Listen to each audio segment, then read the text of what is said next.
Wow, that was some beautiful singing, you guys. And I feel very privileged to be here and to be with you, you know. The last few days have really been highly impactful. And I will say that plus the mere fact that I was invited to come here is very humbling. I'm very happy and humbled to have this opportunity. And what I'm going to start with is not just fact. I want to make sure that this first seminar is a little more about story, and because I would, instead of having a list of facts, I'd really appreciate if we could try to have a walk together instead, and you can walk with me through the things that I had to walk through in order to get here instead of being in the world. We'll never cover everything in such a short time, and I hope that it inspires you to dig deeper later on. And I can provide you helpful resources with that, including there'll be a recording of this as well. So, of course, what's the story? Well, same-sex attractions and transgender inclinations are both part of my story, yet I'm here in the Catholic Church, so the question is, what happened, right? And just before I get started, again, I really want to express, I do highly respect the wisdom and experience in this room, and like I said, I don't want to just tell you what to think, I want us to journey together. And also note that a lot of the things in my story, they're obviously not common to everybody, but there is a lot that is common to many people, okay? And of course, anything I do share, this is for the glory of God, not me. Okay, so in my teens, and into my 20s, this was my life. I was completely out of control and living eccentrically, and I didn't know why I lived this way, but you know what? I was living the only life that I knew how to live, right? And then what happened is by the time I was 27, I met a group of amazing Catholics, much like yourselves, and they just radiated a peace and joy that I craved, that I had never seen before. And I really wanted it. And these people served to be catalysts for my journey. And they made me want more than what I was settling for. And really, through their invitation to see something more, that was the first time I was invited to explore reality in a new way. They received me where I was, and they walked with me, but not just anywhere. They walked with me towards holiness, which I was able to understand more as time went on. And of course, that's what true accompaniment looks like. You might hear the word accompaniment, right? Accompaniment doesn't mean just walk any old place. So anyway, along the way, while this was happening, the whole world was saying, hey, being gay is who you are.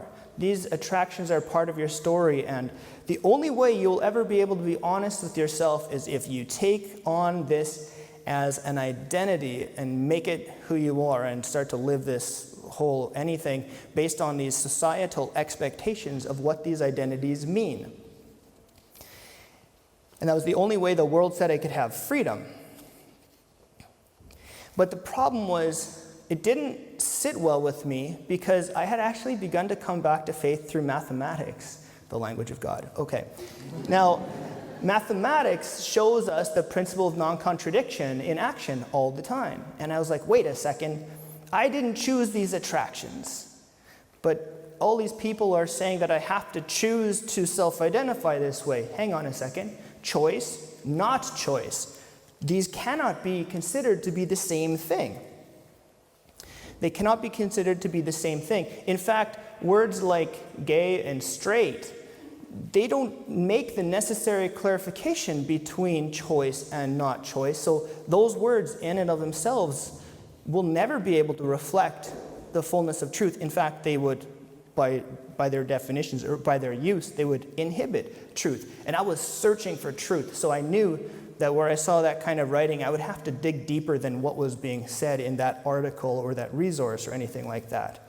Now, this whole idea of separating attractions I experienced, plus and the identity that I embraced through the lens of mathematics, I was thinking in this kind of way, and this eventually brought about a massive paradigm shift for me. Because before I thought the church just kind of invented truth, like it was some kind of religious system. I didn't understand then that the church actually upholds truth and is truth. I began to lean towards that and to understand that more after this initial awakening, let's say. And it really made me begin to pursue the mystery of faith, right? Because if the church is really true, then there has to be a truth to find out that's beyond what I already know. Therein the mystery. And I was craving to find out truth, and so therefore I dove further into the Catholic faith. And it was exciting, let me tell you that. Now, I eventually came to realize that I could be honest with myself without taking on that identity. I could say, yes, these attractions are a part of my story, but I don't have to take on this identity. When I took that to YouTube on the comment boxes, like people lost their minds. They didn't know how to handle that. They thought I was denying they couldn't understand that I could be honest with this without taking that identity. And I think back in 2010, the world wasn't ready for that. The world didn't have the language to separate these sorts of things. And so people just responded according to the world they understood without that language. But I had new hope, because the truth was, I realized I didn't have to be the gay kid. I didn't have to be the guy who'd be gay, I didn't have to bind to that worldly expectation that this was my forever. And some people actually give me heck for that. And they get angry that I would dare say that I didn't want it. And it's like, okay, just please respect that that's just part of my story, right? There's some people who don't want that, right? But inside that idea that, this is who I am and who I forever must be, I ended up coming to the point where I believe that, I will never be able to be married. I'll never be able to be a good husband or a good father. And tasting the despair of, let's say, that foregone holy vocation that somehow God deprived from me because of whatever, right? So these are the lies that I had bought when I believed that this is who I am and who I forever must be. Now, of course, I'm not suggesting that the solution to same-sex attractions is for someone to go get married. Okay, I'm not suggesting that. That could be really disastrous. What I am suggesting is that if we truly pursue God, that will draw us to pursue holiness. And the fruit of holiness is holy relationships. And the fruit of holy relationships is a potential holy romantic interest. Potential, not guaranteed. So the number one goal was just to pursue holiness. And that meant a lot of digging in deep. And sometimes when we dig deep into ourselves, it's uncomfortable, right? It's uncomfortable, but we're called to do that.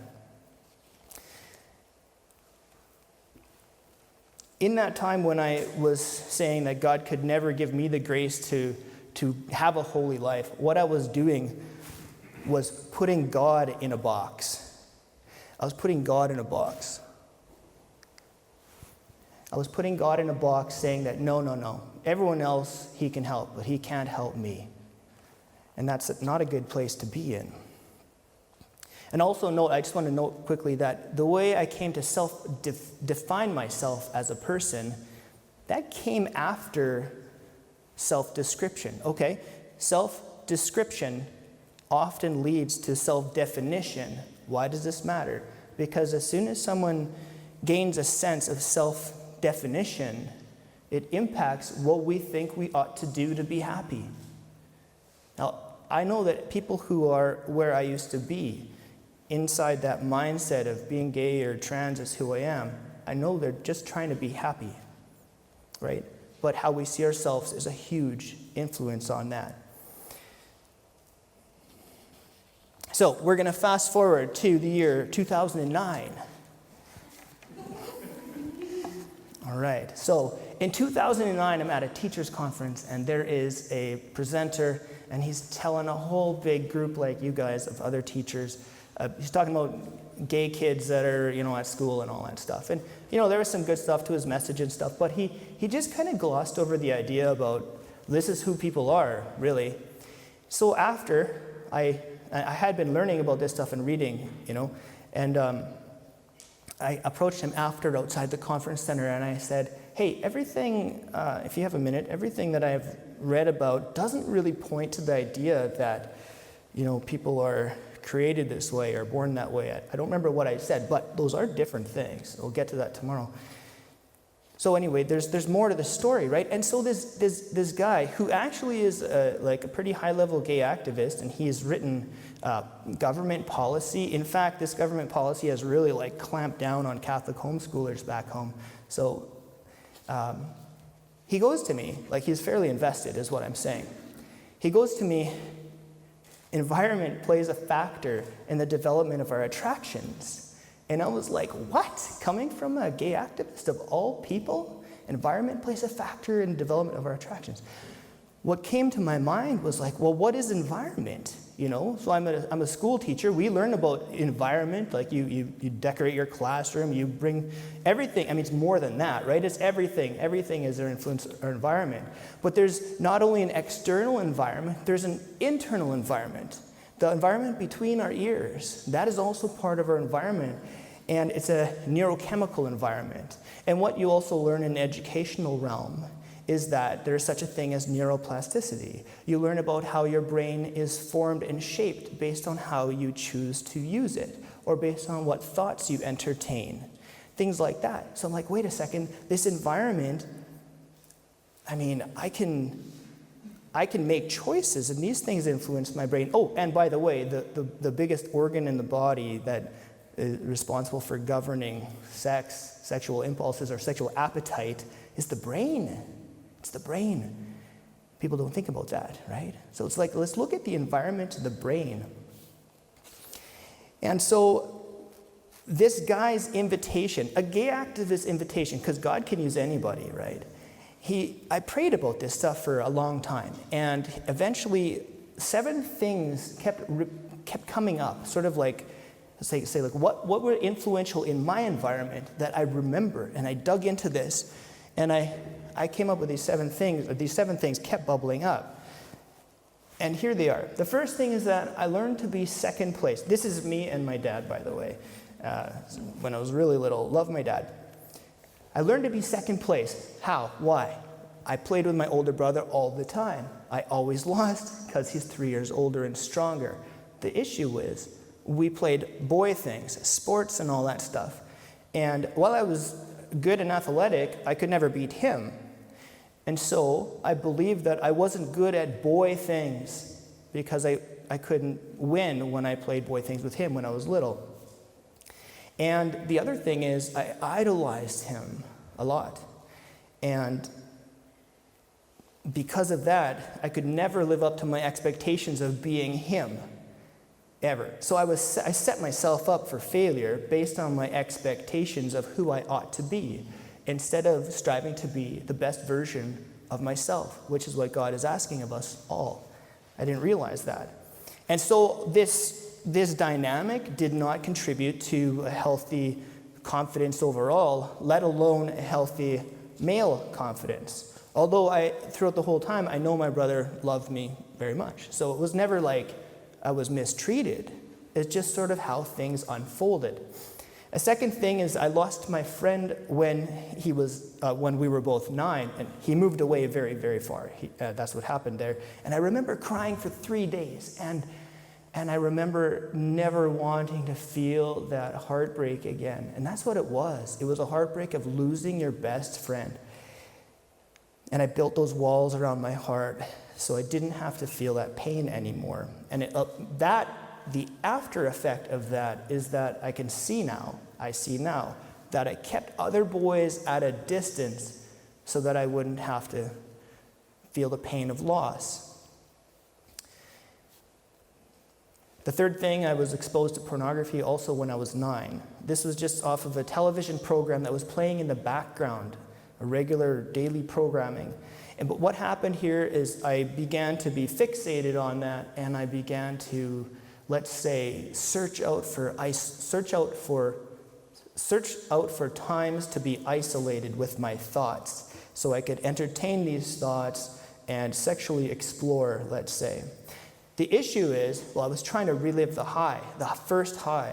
The issue is that, again, in going to further isolation, it did not help me become socialized with the other boys. It contributed to the chasm, the distance between me and them, and that had some bad effects later on. Okay, the fourth thing is that I had developed an affinity towards girly things. Now, the thing is, if I was to do something that I perceived as boy, it brought up all the memories of being not good enough and not successful and basically a loser. I didn't want to feel that way. Nobody does. So I gravitated towards those other things, which happened to be most often the realm of the girls at school and whatnot, and outside of school. And you know how the phrase goes, you kind of become like who you hang around with? I mean, it's true, right? And so I began to become a little more feminized in different sort of ways. I even had like a feminized accent in how I spoke and everything like that. And that could be learned, but accents can be unlearned as well. So the thing is, in those girl groups, I belonged. Now that meant something to me. The fifth thing is we watched a very scary movie in class. So there I am sitting beside a friend of mine, a male friend of mine, and I'm terrified because I didn't watch scary movies growing up. But I turn into his chest at the scary part because that's what scared kids do. They huddle together, right? But I didn't know. I wasn't thinking about that. What I do remember was thinking, wow, I remember feeling safe in the chest of a man. And just that kind of sat there in my head. It's like, does that mean? Like, not from the time I was 8, but when I was a little older, thinking about things. I was also bullied relentlessly by a couple of people in the hockey dressing room. Now, a lot of the guys were good, but some of the guys were not so good. And I wonder if they could just sniff out the lack of masculine confidence at the time. But I remember one point thinking, if this is boy, to be like these guys, I don't want anything to do with this. I'm so out of this. And the last thing, Valentine's Day. There was an actual Valentine's Day. I remember where I was when I opened up my little Valentine's Day box, because all the kids would give cards to each other, and I didn't have any cards, except for one by the teacher. So that was like, ooh. But I remember thinking in that spot, in that moment, why doesn't anyone want to love me? And I don't think any child ever should have to ask that question. I knew my parents loved me. I knew my brother loved me, but this was different. This is about peers and desiring to have the love or the care or the belonging with your peer group. So where did I fit? And I just want to say, so here I talked about suffering. Oh, woe is me, right? Oh, what a horrible life. I had such a blessed life, an amazing family, and I know that there's millions of people who've suffered way worse than I ever have. But I only lived the only life I knew. And I interpret these things in ways that really, these things occurred and they did impact me and my direction. So where did I fit? All I knew is the girls made me feel like I was valuable instead of feeling worthless. And so that was in there. It's like, maybe I fit with the girls. And overall, I kind of felt like this fish on the left here, isolated and I belonged. I was in the same tank. I was in the same tank with these other fish, with the boys, but I didn't feel like I belonged. And I like this slide because they're not just well-trained fish. There is a glass wall in between. And this reminds me that I put up walls too, okay? Because I'm not here saying, oh, I'm such a victim. Everything happened to me. Wrong. I made choices. I contributed in ways to how this unfolded based on my ability to respond to what was happening to me. Of course, I was responding in the only way I could as a child, the only way I knew how. But I was part of this, and I can acknowledge that and own that. Now, later on, I remember learning how like a natural developmental process for boys is to have to one day fit in the wolf pack, to fit in the school of fish, right? And that's what I didn't have by that age. The other boys started kind of having this random wolf pack. They were together, and I just felt like I was on the outside. And I learned later, like these walls that I put up, it's like I wanted to get out of these walls. I wanted to step out, but I didn't know how. And I wanted to grow with these boys, but I didn't know how because there'd been such a distance that built. And these walls eventually became like a fortress. We don't have fortresses back where I'm from, so I had to use this picture. Okay. So the thing was, I was 37 years old before I really learned about the fortress that I was in. That's only a few years ago. I was attending a seminar, a weekend seminar to do with adult learning, and this one in particular had to do with trauma.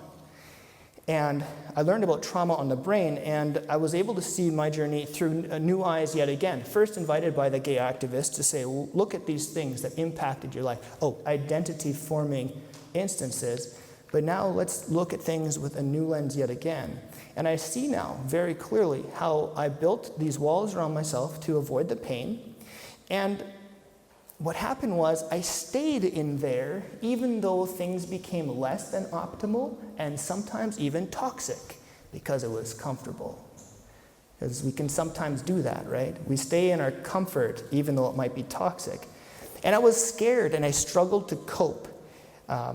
And I never sought out anything like healing because I just was living the only life I knew. And I didn't know I needed to work on myself even at that time.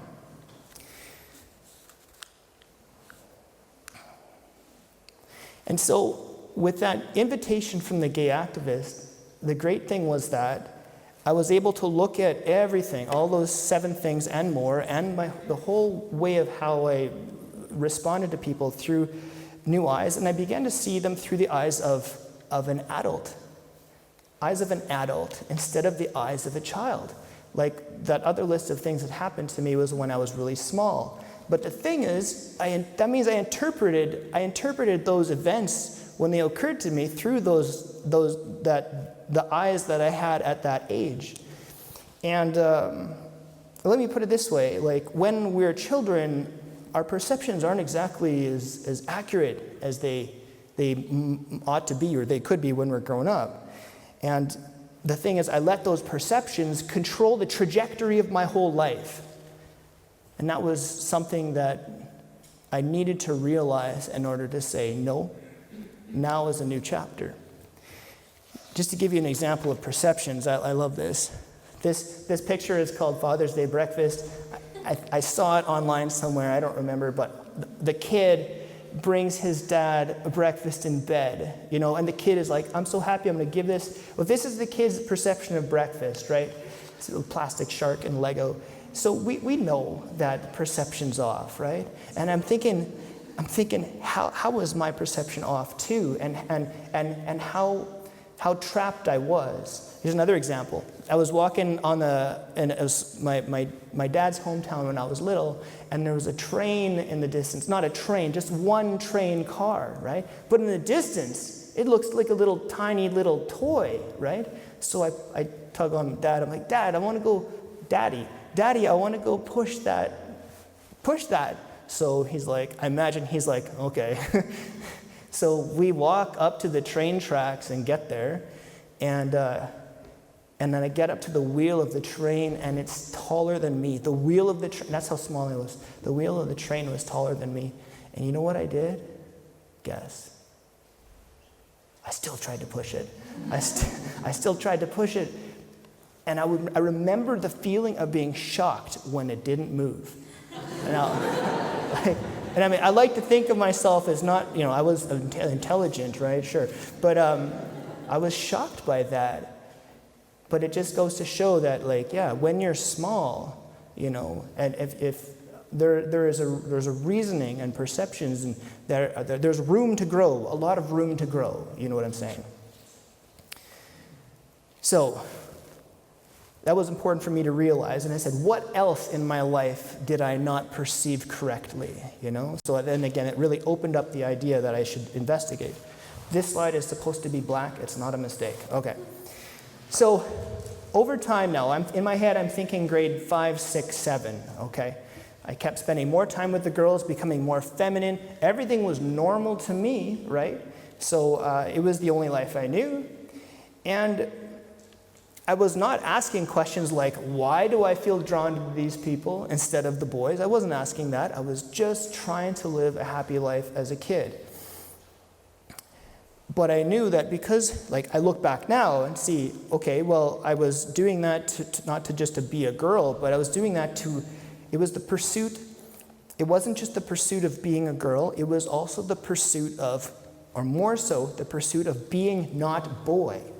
Because of those, it was escapism from the trauma. My whole life was escapism. It was like fear-based trajectories, one after another, escaping trauma of feeling alone and isolated and unloved and whatever. And all of that I felt even though I knew my parents and my family loved me.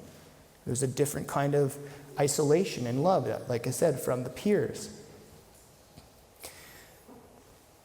So it was a manifestation of escapism. And you know what? One thing that was really important, I think I see it now more than ever, is that my heart was hurting. And no amount of affirmation or this is who you are, or you're a good boy. None of that would take away those feelings of I don't belong with my peers, or I feel unloved with my peers. Affirmations wouldn't take away the pain of the heart. I say that right now because it seems our culture is forcing us to affirm people. But it's I already know that that's not the solution, but we're kind of in a tricky spot these days. So there was simply some undealt with grief of loss, things like that.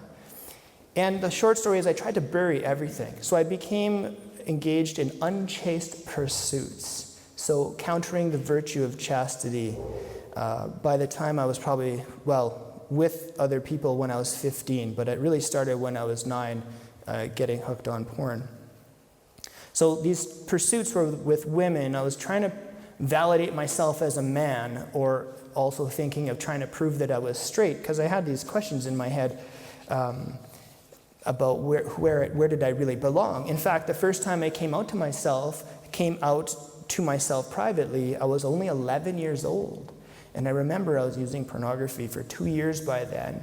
And the short story is I wasn't attracted to the ladies on the page anymore. And so the only conclusion I had was, I guess this means that I'm gay, right? I didn't understand the effect of addiction and how you need more and different to get the same high. I was just bored of porn, right? But my conclusion was that clearly this means that I'm gay. So I kept that to myself. Now, I feared also that no one would love me. But it wasn't because of the idea that I was gay, or that's how I would speak of it at the time. It wasn't because of that, or the transgender inclinations, or thinking that I wanted to be a girl, which these are from my farthest back memories. But it was because I really lacked self-control. I lacked self-control. And I know that when someone lacks self-control, you're not really proud of that, are you? Well, I wasn't proud of that either. And that low self-control made me shameful, made me feel shame. Not shame from people, but I just knew that I was called to something better. But that shame kept me, again, from being able to I was afraid to bring myself to other people for relationship. And so I really struggled with relationship at all. And so the boys became an increasing mystery to me as time went on. And as time went on, they became more and more like an other group to me. There was me and then the boys. I didn't understand the world of boy. And so I wondered, once the romantic feelings began, around age 11 or so, age 12, I wondered, well, maybe I would belong with the boys if it was like a boyfriend. Maybe I'm supposed to belong with the boys like that, because I don't feel like I belong with the boys like a boy. And maybe if I was with them, I would I'd become like them more, or maybe I would get what I'm feeling I'm missing, All of this didn't help shortly after when I was molested by a man. And I went into, first of all, I had a physiological response. And so again, in my head, I'm thinking, wow, oh my gosh, this means that I'm gay. But here I am scared being molested by a man. And it's not about that. There's bigger things going on. And then I went into guilt as a sex abuse survivor, which is never a good thing. And I had to learn how to trust men again eventually. And that took, well, you'll see that in a second. So I went into, there's fight, flight, freeze, and I went into freeze mode, and it just kind of happened. And again, I thought it confirmed that I was gay. And then after that, because like when I left that building and the sun hit my face, I knew life would never be the same. And I was like, I'm gonna try to outrun these thoughts. I'm gonna bury this. And then all my unchaste pursuits and actions, which I thought were already out of control, went crazy out of control after that. And unfortunately, a lot of people were hurt along the way. Here's the thing. In my escapism, I was happy, but not joyful. Okay? I was happy because I was getting high and escaping what I didn't want to face. So I was really gung-ho about it, happy. But there was not joy in my heart. It was a miserable happiness. And then over time, the series of hooking up and breaking up didn't help with trying to move past trauma in a healthy way. And also the feeling of being chosen and then unchosen. And I personally believe that the human heart is not designed to experience the pain of being unchosen over and over and over and over and over again via a hookup culture.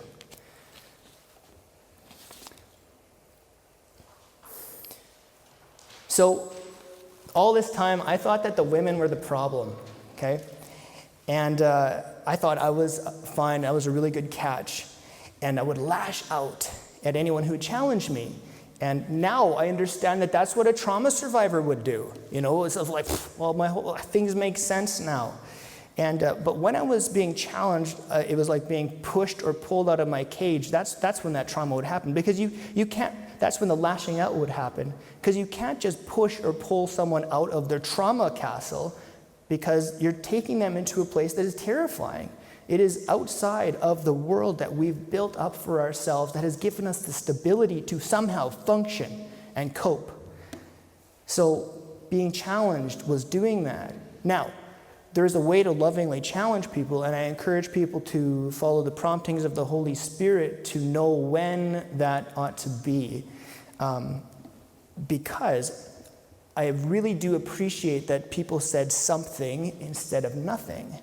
And the reason was because I couldn't take their silence as approval. That was big. Because they didn't stay silent. But again, it happened in the context of relationship. And even though I didn't listen most of the time anyway, it planted a seed. And that seed, over time, grew or germinated. And the point is, most of the time in my life, I was rarely disarmed. Okay. So I needed some work, but I didn't realize until one day when I met Taylor Swift. Let me tell you. So, you guys have heard of this person, yes? Okay, right. Okay, well, when I met Taylor Swift, my cousin and I are driving in the car, and her songs come on the radio at the beginning of her career. A lot of her songs were about breakups, right?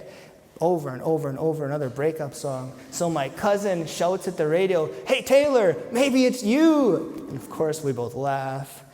And then we went and did our thing, and I got home that night, and I was thinking, with all these breakups that I'm doing, maybe it's me. And for the first time in my life, I started looking internally and saying, maybe I need to check things out. It's funny, because God can use everybody, right? He uses a gay activist policymaker, and then he uses Taylor Swift, who's like also a gay activist. So it's like, just God can use everything, right? Shortly after that, Facebook came out, and shortly after that, everyone just adds everybody they know right away. Somebody says to me, "Hey, what's your story? Everybody on your Facebook list is ladies." And I'm thinking, obviously. I'm a catch. Look at this. So I go and check later, and I say, this is true. There's hardly any males on my Facebook list. And then I noticed, of the guys that were on there, they all happened before I was molested by that man. And I realized, wow, over 10 years where I wasn't even able to develop a healthy male relationship, I definitely knew I wasn't really back into the faith too much then, but even I knew something was not right, and I had to grow from that. And then the next thing, does anyone here like dogs? Put your hands up, don't be shy. Dogs. Oh, dogs, yes, dogs. Okay. How about the non-dog people? Oh, yeah. Okay. Yes. What happens when a dog person throws a dog on the lap of a non-dog person? What do? Right? A little bit of this, right? Okay. This is how I felt. Awkward. When, shortly after that Facebook thing, I received a hug from a man. At, let's say an event like this where some hugs are going around because life is good, right? And I did the hug, but internally I just felt like I was scared. It was a mystery. I didn't know how. I knew how to hug my dad and my brother, but not someone else. And I had to overcome a fear of terror to even be close, right? All of these things are working on against me here. So that was a good realization. That would really hit home the point that I needed to do some real healing. Like no matter where you are on the religious spectrum, there was a problem there I could realize. So in light of the invitation of that activist, the first one, who said that environment plays a factor in the development of attractions, like I said, I realized that I was forming myself in my choices. And I was realizing that I had, in order to avoid the traumas triggered, I would lean to certain areas, like only hanging out with the women, or like not getting near areas where I'd have to be close to men, things like that.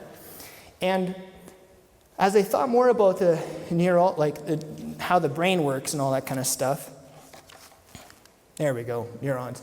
I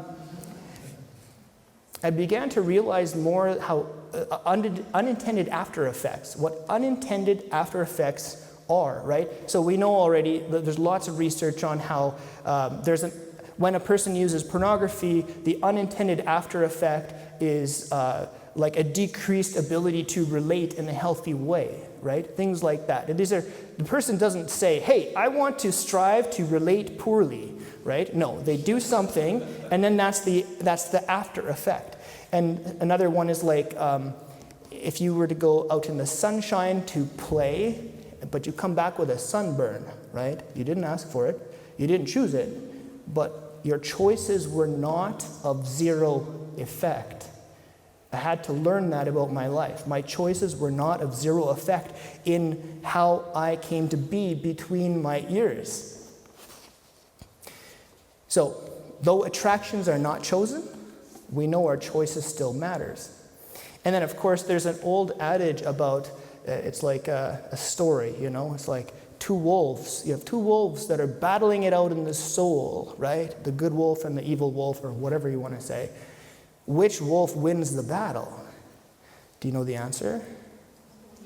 The one you feed. The wolf that wins the battle is the one that you feed. Well, so too is it with entertaining earthly pleasures and passions of the flesh. The more you feed them, as I learned, the more you want them. And so was I feeding the wolf of lust and fantasy, or was I, even with my thoughts, or was I feeding the wolf of holiness, let's say? I had to evaluate that now. Instead of thinking that was irrelevant, my choices on what wolf to feed mattered, because that impacts the desires and everything that I was experiencing. Now, you can't just starve a desire, right? You have to plant something good in its place, right? Like, you pull a weed out of a garden, if you don't put anything good, you're just going to get more weeds, right? So that was the other realization that said, oh yeah, okay, you can't just like white knuckle it and try. No, you bring holy things into your lives. And thank God for the good Catholic community that I was encountering, because they brought that with them in that community life. But the idea of knowing that my choices mattered, and I was never trying to like choose to like go from gay to straight. It wasn't about that. I just knew that whatever I was now was not where I wanted to be, okay? But knowing that my choices mattered, this was the first one of those first tastes of freedom, because I knew that, wait a second, if my choices matter, I'm not a victim anymore. I have some empowerment, and I can write the next chapter of my story. I have the pen, right? And that's a really, really freeing thing. And sometimes it seems that there's a lot of people in the world who don't want me to feel like I can write the next chapter of my story. They just see me in that little box and say, that's all you'll ever be. It's like, well, I don't know about that. So, chastity. When I encountered that Catholic community at first, they didn't talk chastity at me. I had no idea what it meant. I never even heard of the word for about 3 more years till I heard a series of talks by Christopher West. Around then, it was exposed by people after. What drew me in to that virtue was how they lived and the joy that they radiated. I learned the wording and all that much, much later, okay? But it was just the true joy that they had.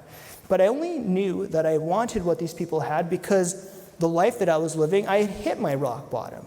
And I knew that I wanted something more, and these people had that something more.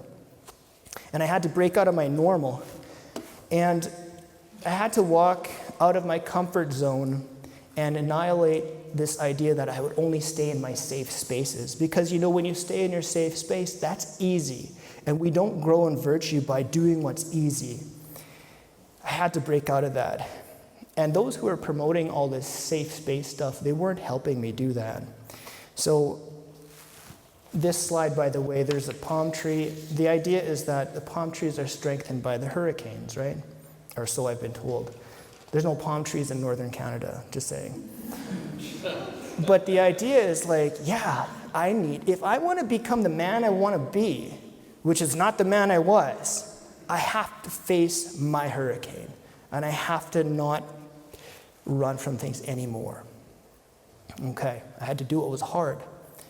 Okay, quick, another slide that is black. Okay, so around the time of the dog hug story, I came out to myself a third time. I was 27 now here, and this was privately to myself again. I was just watching some same-sex male porn and transgender stuff. I was thinking about surgeries. Maybe I belong this way. Maybe I'm supposed to go the distance, you know? Maybe I'm supposed to go the distance. I knew I couldn't run anymore, and I remember saying to myself, this, like slowly like this, this is who I am. And that was despair. Man, that was despair. And like I said, the loss of being a husband or a father compounded with the idea that I have to tell my family eventually one day, and I dread that. Will they love me? Will they accept me? All that kind of stuff. And it just was that idea that, well, this is it. The best I ever could have is to somehow be some Catholic who's like white-knuckling his way through life, trying to behave perfectly, miserable, that the church ripped me off and God ripped me off and stole these vocations from me, and miserable stuff. There was no joy in my heart then because I still didn't understand chastity. I didn't understand chastity as gift. In English, gift, not German gift, okay? Which is poison. Okay, I learned that the other day. So here's the thing. 2 weeks after this third time coming out to myself, I go to church, and there's nobody up north. There is a very empty church, 7 people, and Father Joseph, he was preaching like there was like thousands. He was just on fire. He was on fire for the Lord, and it was so riveting. I was just at the edge of my seat, and what he did bring up was that there's more for us to know, and that was the beginning of the journey of digging in and saying, what else is there other than what I learned on television, right? Because surely television is accurate. Yeah, right. He said there was more for us to know. And that was the first time I got invited. Now think about this. If I'm here today because somebody sprinkled an invitation, not even directly, there's no telling how many other people could end up here from an invitation. Maybe your invitation, right? Just, hey, the invitation not to like, you need to reverse your thinking. No, it was an invitation to dig a little deeper or ask a bigger question. There's one bishop, I love it, he says this all the time when there's something difficult. He says, why don't we look at a bigger question? And a bigger question is less intimidating. And a bigger question might be soft enough that someone in a trauma cage might make them feel safe enough to step out of it and expand their paradigm just a little bit. A bigger question. And then, of course, you walk with them towards holiness. And that, for me, really helped me break away from the idea of being a good Catholic by just following the rules. It became about virtue. It became about, like, the joy. It became about the joy. And coming to know Jesus Christ, who I thought I knew before, but I don't think I knew him like I know him now, you know? Quick note here. My parents at first, they thought that, you know, I did tell my parents, and they thought it was difficult because they thought like they failed and you know, what could they have done better and stuff like that. And I had to reassure them that, look, there was thousands of things going on in my life outside of you guys. So I wanted them to find peace and all this kind of stuff. And I'm here now, and that's what matters. And they were able to find peace with that. In fact, they know I'm here. They know I'm doing this. And before one of the other talks that I gave, I got this message from my dad. I told you I was blessed. God has blessed me incredibly with my family. You can do it. So proud of you. Now, I got to tell you, when I got that message, like I already knew that I was ready to give that talk. But when I got that message, it really was special. And it meant a lot to have that blessing of the Father. I also bring this up because I know that there's so many people with a story like mine who don't have the blessing of their father. Maybe they don't have a father at all. But for them, those who've a story like mine, who've come back to the church, there's an often occurring theme is a devotion to Saint Joseph, our foster father. So keep that in your back pocket, okay? St. Joseph has really helped a lot of people with a story like mine. So in closing, just a couple of things. This is myself with my grandpa. It's not my dad who aged poorly, okay.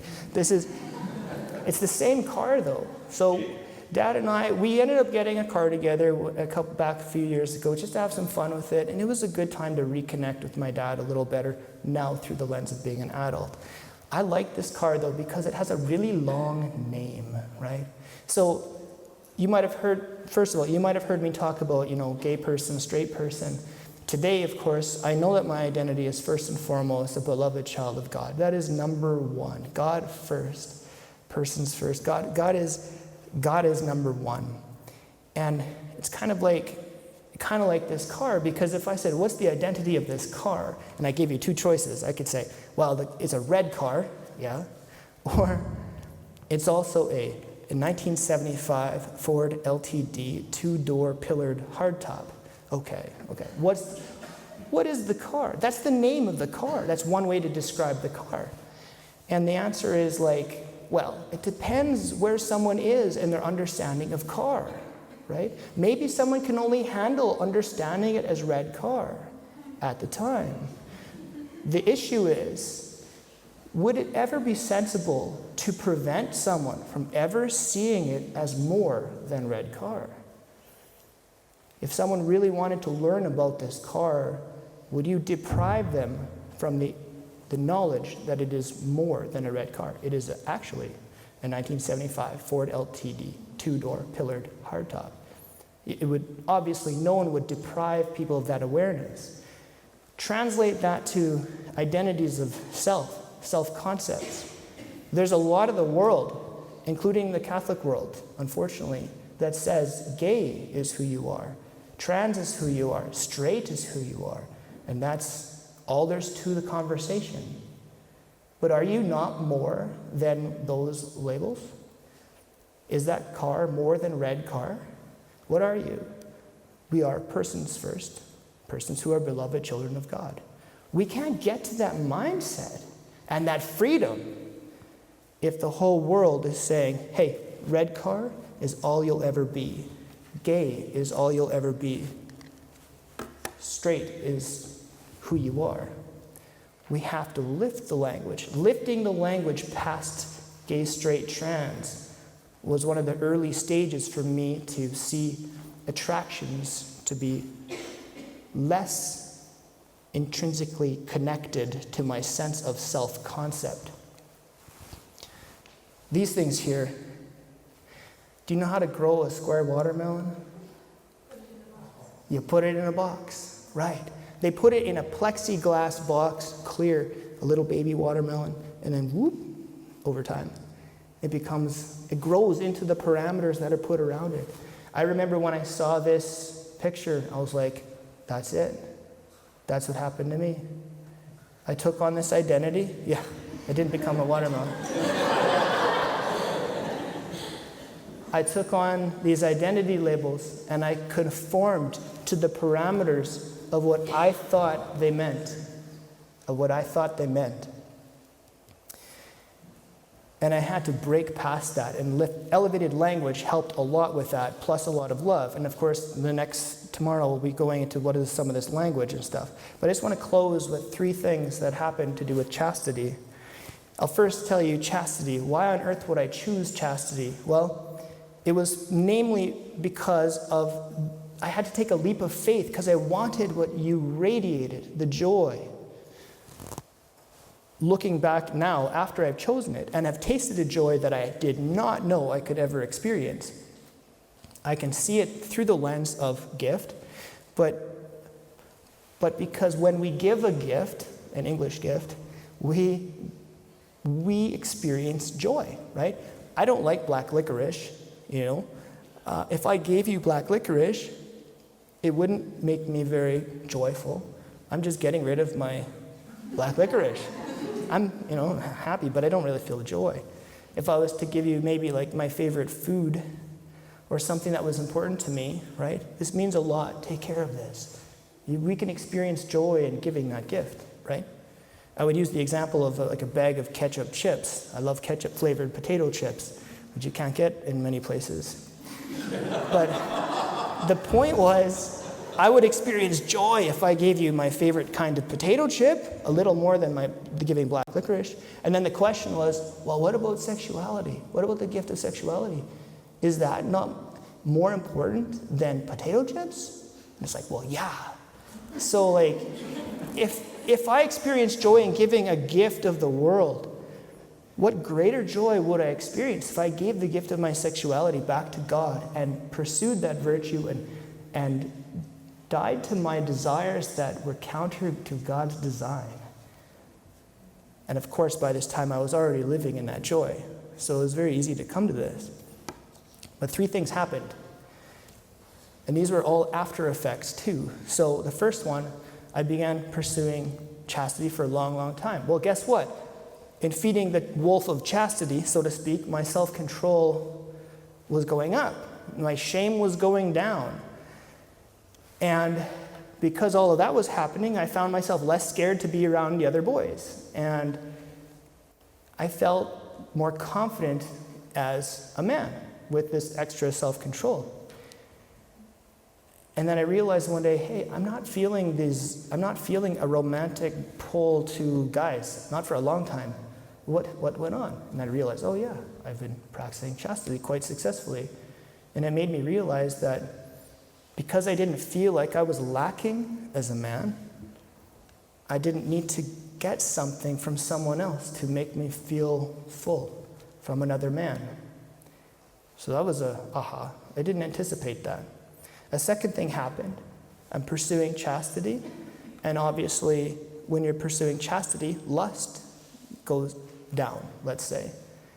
And I realized after a long time, wow, I haven't had lustful thoughts about men for a long time. What happened?